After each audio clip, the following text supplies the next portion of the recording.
High everyone welcome back to my channel. आज আমি আপনাদের সাথে কারি পাতা দিয়ে আম ডাল রেসিপি শেয়ার করব বা টক ডাল।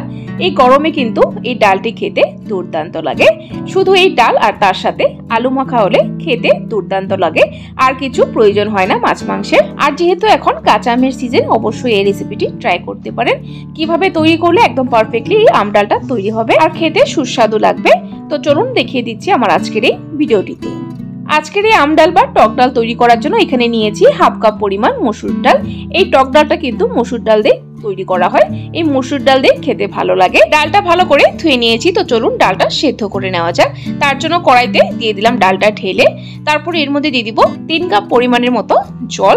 জল আপনারা পরেও অ্যাড করতে পারেন, ডাল সিদ্ধ করার পর কতটা পাতলা রাখবেন সেই হিসেবে গরম জল অ্যাড করে দিবেন।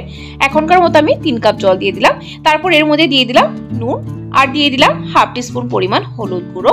এখন নুন হলুদ গুঁড়ো দিয়ে ভালো করে নেড়ে চেড়ে ঢাকা দিয়ে মিডিয়াম ফ্লেমে ডালটা সেদ্ধ করে নেব। সো বন্ধুরা ফিরে আসছি ডালটা সেদ্ধ হওয়ার পরে। সো বন্ধুরা প্রায় 10 মিনিট হয়ে গেছে। 10 মিনিট পর ঢাকনাটা তুলে দিচ্ছি।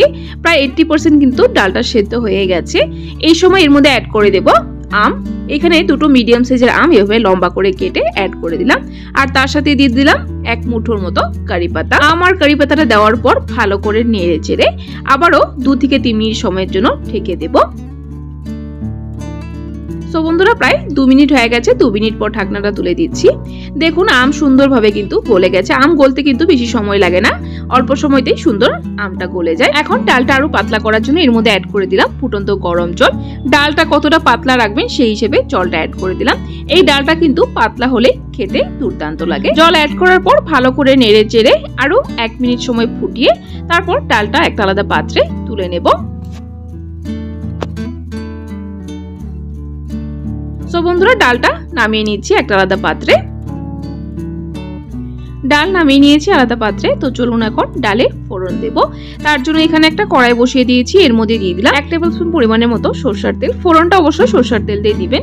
তেলটা ভালো করে গরম হয়ে গেলে এর মধ্যে দিয়ে দিলাম 2টো শুকনো লঙ্কা চিড়ে আর দিয়ে দিলাম একটা তেজপাতা। শুকনো লঙ্কা আর তেজপাতাটাকে একটু সময় নেড়ে চেড়ে ভেজে তারপর এর মধ্যে দিয়ে দিব ফোড়নে 1 টিস্পুন পরিমাণ ভরে সরষে। অবশ্যই ফোড়নে লাল সরষেটাই দিবেন। যদি লাল সরষে না থাকে তাহলে কালো সরষেটাও অ্যাড করতে পারেন। সরষেটাকে 10 থেকে 15 সেকেন্ড সময় নিয়ে ভালো করে ভেজে তারপর মধ্যে ডালটা অ্যাড করে দেব। ডাল দিয়ে দিয়েছি। এখন ভালো করে নেড়ে চেড়ে মিক্স করে তারপর এর মধ্যে অ্যাড করব নুন।